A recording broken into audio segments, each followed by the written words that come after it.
pendukung utamanya itu JK, Amin Rais, dan Anies Baswedan itu kalau mereka menang, parah kita Pak, bisa bubar negara ini Pak. Itu sebabnya kita berdoa dan berusaha, kita teriak sekeras-kerasnya supaya 2024 jangan mereka yang menang Pak. Pastor Paul boleh sambung? Ya. Pastor Paul, saya mau sampaikan, mungkin Pastor Paul masih ingat sensus penduduk terakhir di zaman Orde Baru itu 85% yang langsung, ya, Islam ya? Bukan, benar. Pak Harto yang umumkan langsung. Waktu itu orang nunggu-nunggu ini sensus penduduknya mau diumumkan kapan. Kemudian Menteri Penerangan waktu itu Harmoko bilang nanti Presiden akan umumkan sendiri langsung jumlah penduduknya. Nah, kemudian diumumkan oleh Pak Harto ternyata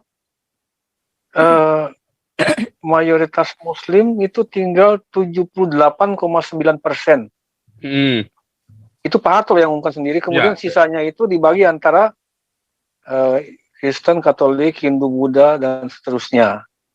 79 saya ingat tuh, tahun 1988 kalau nggak salah. 1988 itu sensus penduduk terakhir yang dilakukan di zaman Orde Baru. Nah, itu waktu itu yang sinyalemen mereka bahwa mayoritas itu 90%, saya kira itu nggak benar ya. Apalagi zaman sekarang kan semakin banyak yang murtad. Klaim terakhir tahun 2020-an awal, tiap tahun antara 1 sampai 1,5 juta yang murtad. Itu menurut saya sih ada benarnya ya Pak Paul ya. Tapi memang masalahnya sekarang adalah yang radikal ini kan tambah hebat, tambah banyak, dan tambah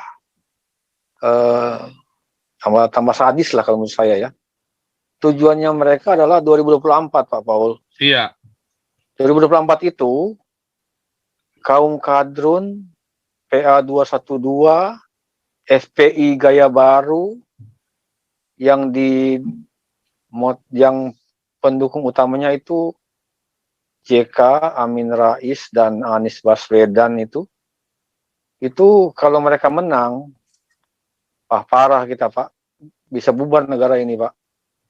Itu sebabnya kita berdoa dan berusaha, kita teriak sekeras-kerasnya supaya 2024 jangan mereka yang menang Pak. Kemudian itu tadi tuh partainya PKS itu kan Ikhwanul Musliminnya Indonesia itu Pak. Jadi itu ya teroris berbaju sorban itu Pak. Jadi saya kira kita harus berani Pak untuk menyuarakan. Kalau 2024 mereka menang Pak, bubar Pak NKRI Pak. Tapi saya percaya kalau kita berani berbicara, bersuara dengan kebenaran, ya betul Pak Paul bilang, mulai tahun lalu sebenarnya Pak, sudah mulai pada runtuh. Yang berakal sehat, yang rasional, sudah berpikir, ngapain sih berpegang pada ajaran yang nggak jelas dan yang ya nggak tahu ujung pangkalnya ini. Terima kasih Pak Paul. Lanjut sebentar ya. Ini saya lagi siapkan, ini ada berita yang menarik ini sebentar. Tapi kita lanjut dulu ya. Tadi itu kalau misalnya nih 2 juta atau 2 juta itu dari zaman tahun 98 deh terakhir ya. 98, 2008 itu dari ini kita sudah masuk 23 tahun. Berarti ada tambahan sekitar berapa itu? Kalau 2 juta dikali 23 sudah tambahan 40 juta lagi ya. Yang pindah agama. Itu kalau 2 juta. Kalau kemarin si Monggo Ginta bilang 4 juta. Kalau si VOA Islam bilang 7 juta per tahun. Ya. Wah, itu berapa lagi tuh? Makanya saya bilang nggak nyampe 50% orang Islam di Indonesia. KTP-nya memang Islam, KTP-nya. Betul, KTP Islam. Iya, karena nggak bisa pindah. Kalau nggak bayar Iya. nggak bisa ganti agama. Mau ganti agama kudu bayar. Ya kan? Eh, kan itu yang menjadi masalah. Ya kalau nggak mau menikah, nggak urusan, ya kan? Nah, tapi yang terjadi. Jadi memang saat ini 2021 lah. Ini makanya ini kita pertaruhannya ya para YouTubers ya. Kalau pendeta-pendeta mah udah nggak usah diharapin lagi. Kalau pendeta-pendeta yang pakai jam tangan 15 miliar, kikir. Cari selamat, Pak. Iya, nggak Mencari usah diurus selamat lagi mereka, kikir. Pak. Udah nggak usah diurus lagi Pak Freddy, itu kikir soalnya. Nih Pak Iya, Bonar Pak ya, Siregar. pelit. Payah. Pak Bonar dulu nih, Pak Bonar Siregar, silakan. Sambil saya siapkan ini ya. Ini ada berita-berita lucu-lucu saya kasih semua buat hiburan malam ini. Kalau si ibu itu temennya Amin Wijaya nggak datang. Ya silakan Pak Bonar. Oke, selamat malam Pak Pauliang. Ya Pak Bonar. Sore kerasa ya. Sore kerasa ya. Iya. Sore ya. Selamat malam buat kawan-kawan semua. Ini tertarik sekali nih Pak judul Bapak ini. Dan saya percaya, kita flashback sedikit ya. Kalau menurut saya, Islam itu terlahir dari sebuah kebencian. Nah, dan mereka terlihat itu dari gerakan-gerakan mereka. Islam besar itu karena sebuah pemaksaan, ada kekerasan. Kalau dilihat dari sejarah awal semua itu, baik di apa termasuk di Indonesia itu besar Islam karena ya ada peperangan, ada pemaksaan, termasuk pernah cerita Genesis apa itu di Indonesia pun di tanah Sumatera kan udah itu pernah cerita orang Pak yang sama semua itu. Jadi termasuk di Indonesia ini memang benar karena kekerasan. Terbukti ya, seandainya Islam tidak menerapkan kekerasan atau menakutkan di Indonesia ini, misalnya ada orang Islam yang keluar dari Islam tidak merasa takut untuk halal darahnya dibunuh, maka otomatis Pak, gak usah 2021, tahun ini juga 50% lebih penduduk yang Islam itu akan keluar daripada Islam dan masuk umumnya ini ke ajaran Kristen ini. Nah, mungkin ada juga ke Buddha atau ajaran-ajaran lain, agama lain. Tapi mayoritas ini ke Kristen. Karena apa, Pak? Jujur, mereka juga sebenarnya udah banyak yang merasakan perbedaan ini. Artinya kebenaran ini secara ketuhanan itu hanya terdapat di dalam kekristenan. Karena hanya Tuhan kita yang berani menggaransi bahwa keselamatan itu ada. Umumnya kan manusia tetap hidup, mati, dan tujuan kelaknya adalah hidup kekal. Nah, jadi pasti sebenarnya mereka ingin hidup kekal. Dan puji Tuhan banyak apologet Kristen ini sudah dengan YouTube ini sudah secara tidak langsung, suka nggak suka, mereka tetap harus mendengar. Dan banyak yang mungkin melihat dan mendengar, tapi banyak masih kebencian. Termasuk ibu yang bilang semalam itu kulihat timbul dari kebencian itu dengan Yahya. Nampak iya. Iya, itu memang ajaran Islam gitu Pak. Kalau bukan karena kebencian mereka nggak besar. Nah, harus dengan kebencian dibangun, artinya benci dengan ajaran di luar daripada Islam. Makanya mereka bisa besar. Tapi yang anehnya Pak, saya heran juga, bahkan ada ibu-ibu banyak, termasuk orang-orang yang berpendidikan ini, ketawa-ketawa Pak kalau mendukung hal-hal kebencian kepada agama lain ini. Kalau ada ustadznya mengheboh-hebohkan ajaran mereka itu ajaran yang rahmatan lil alamin katanya, tapi menunjukkan kebencian bagi orang lain, sampai ibu, bapak-bapak yang profesor, yang doktor juga sampai jingkrak Pak. Saya pernah lihat itu ajaran siapa itu Haja yang sudah meninggal mati di jalan tol itu. Itu kan setiap ceramah dia ajarannya itu aja Pak. Mau kemana, mau ke kota lain, ke kota mana, dia itu aja modalnya. hanya menunjukkan kebencian. Dia ceritanya saya dari Kristen. Itu aja. Tapi lihat kalau ada bupati, ada apa situ enak kali Pak, jingkrak seperti mendukung. Apalagi kalau udah cerita masalah sunat itu Pak, katanya makjus katanya kalau orang di sini. Jadi itu Pak, ajaran Islam memang ajaran kebencian, ajaran yang menakutkan. Yang itu makanya pernah saya bilang Pak, jangankan apa Pak, orang tua kalau ada anaknya Pak, anaknya pindah agama dari Islam mau ke agama Kristen gitu ya, sepertinya halal langsung darahnya itu Pak. Bahkan kelompoknya menyuruh supaya bapaknya ini membunuh anaknya ini. Wah, di firman kita, iya benar itu Pak.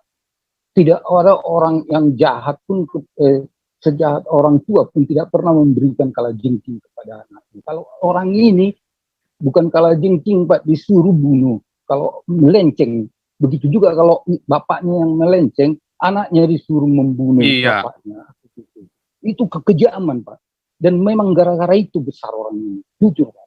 Gara-gara itu besar. Makanya, maaf kata ya, masih banyak memang buktinya kan kita-kita yang katakanlah sebutkan ini sebenarnya murtadin nggak cocok. Tapi oke, sementara kita terima.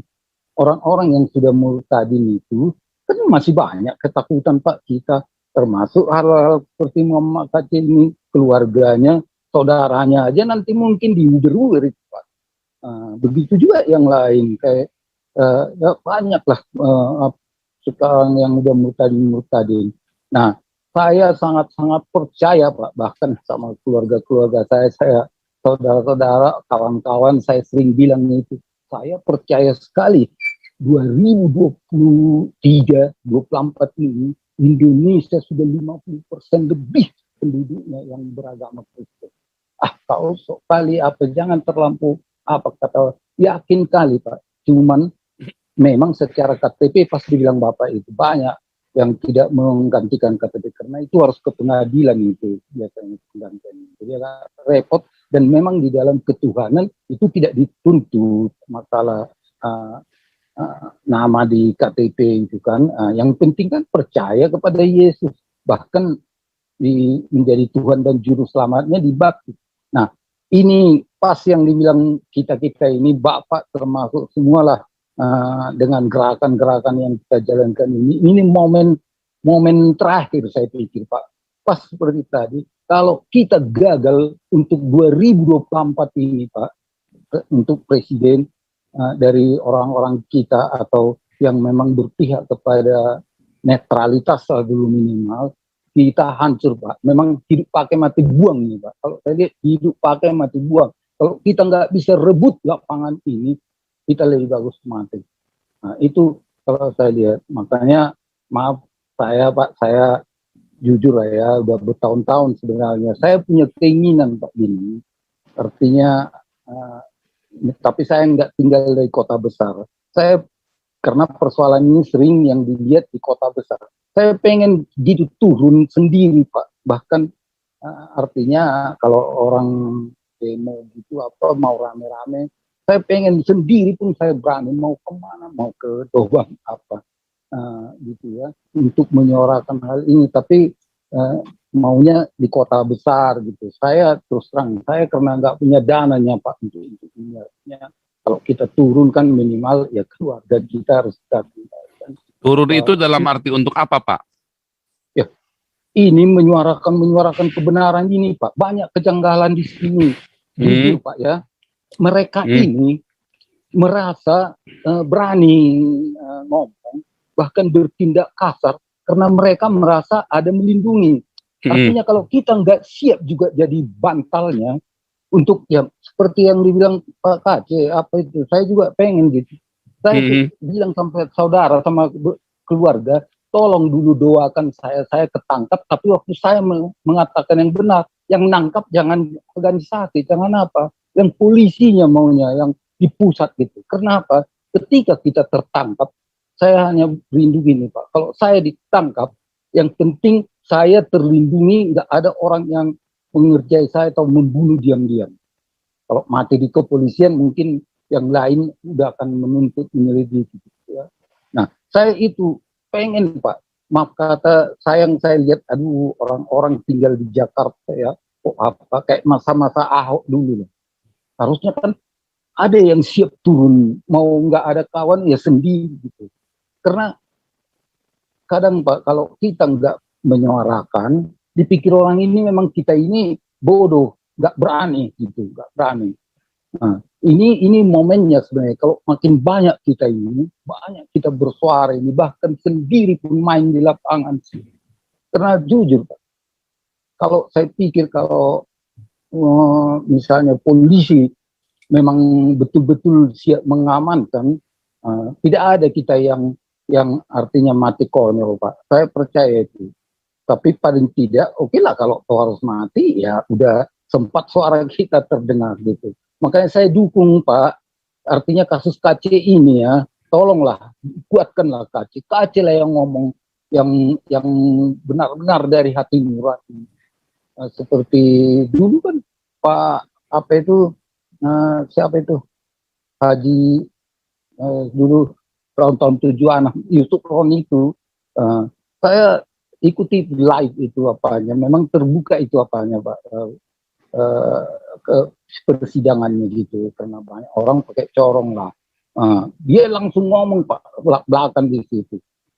Akhirnya banyak orang yang mendengar, banyak orang yang bertobat, hakim-hakimnya pun jaksanya banyak yang ikut Kristen jadinya. Nah, ini Pak KC ini maunya dimanfaatkannya nih Pak. Tolong kita support lah orang yang bisa dekat dengan Pak KC ini, tolonglah. Jangan dia takut, jangan apa, dan saya lihat memang dia udah siap mati sebenarnya. Ini momen terbaik untuk bangsa ini. Saya yakin kalau toh harus ditahan Pak KC, kurang lebih paling 2 tahun itu ya. Nah, tapi yang lain sudah harus tertangkap Pak. Kalau Pak KC sempat diadili 2 tahun atau masuklah jadi terpidana 2 tahun, kita harus pastikan yang lain harus ditangkap. Nah, harus tertangkap semua. Artinya kan itulah sebagai hasilnya. Kedua, ke depan dengan pledoi-nya pun ya orang akan banyak mulai terbuka. Ini kan karena belum ketangkap semua, maaf kata anjing-anjingnya ini yang sok-sokan ini. Tapi mereka berani Pak, karena masih ada banyak di dalam. Banyak, termasuk ya seperti JK, udah lama itu Pak, JK itu. Dari udah puluhan tahun sebenarnya sifatnya itu gitu. Cuman karena dia di kalangan-kalangan pemerintahan, kadang payah. Nah, itu pas itu ya, gerakan kita ini, gerakan kawan-kawan, saya sangat apresiasi sekali lah. Saya ikuti nih terus ya Pak ya, tapi ya seperti tadi saya kerinduannya, saya mohon dukungan doa-doa juga Pak, tapi saya harus akui Pak, saya karena nggak punya uang Pak. Kalau saya punya uang Pak, saya main sendiri di Jakarta setiap. Saya sendiri mau, nggak akan ada lah menghalangi gitu. Saya bukan pemberani Pak, tapi saya harus berani untuk hal-hal seperti ini gitu. Nah, ini sebagai dukungan moral juga ini buat kawan-kawan kita semuanya. Terima kasih Pak, ini saya apresiasi sekali. Jangan takut Pak, kalau mati masuk surga Pak. Aduh, saya sudah lebih suka mati kalau masuk surga Pak. Sebenarnya saya berpikir kenapa Paulus juga dulu senang, kenapa? Ketika dia, kenapa katanya difirmankan bahwa mati pun keuntungan. Kenapa? Karena kita kalau mati pun ya tetap ke surga. Semua orang hanya nunggu waktu aja. Ada yang mati, mungkin ada yang terangkat Pak ya. Tapi ada umumnya ya mati. Nah kalau mati ke surga ya ngapain harus takut. Nah, umur ya ada orang biasa. Itu saya pikir itulah harus kita perhatikan itu Pak ya. Saya apresiasi sekali. Apresiasi sekali. Luar biasa. Iya Pak. Luar biasa Pak. Jangan takut ya Pak. Diluncurkan, ya enggak Pak, demi Tuhan Pak. Apalagi ini diluncurkan nanti sebenarnya apa itu buku tentang kebangsaan itu, mudah-mudahan lah orang mau membaca juga ya. Saya Iya, juga Pak. gitu. Kita kuasai, memang ini perlu Pak. Saya seperti itu tadi, saya nambah sedikit. Saya memang di samping kurang modal ya Pak, terus terang masalah uang, saya memang pengetahuan kurang. Pengetahuannya gini, artinya saya harus siap. Saya mau mendebat semua orang, artinya, tapi maunya saya punya bekal juga pengetahuan. Tapi kalau debat yang mau saya munculkan juga secara umum, saya walaupun bukan orang hukum, saya masih ngerti Pak. Secara umum kan tahu kita kalau dipijak-pijak, kita nggak bisa bilang salah itu memijak-mijak kan gitu kan. Nah yang umum aja pun masih kita punya kemampuan untuk mendialogkan itu. Nah gitu kira-kira Pak ya. Nah, Iya, salam berdoa buat Pak. kawan-kawan. Berdoa terus. supaya nanti diberi hikmat Pak. Iya. Gimana caranya ya? Iya. Memang saya lihat Pak, ini lagi kan.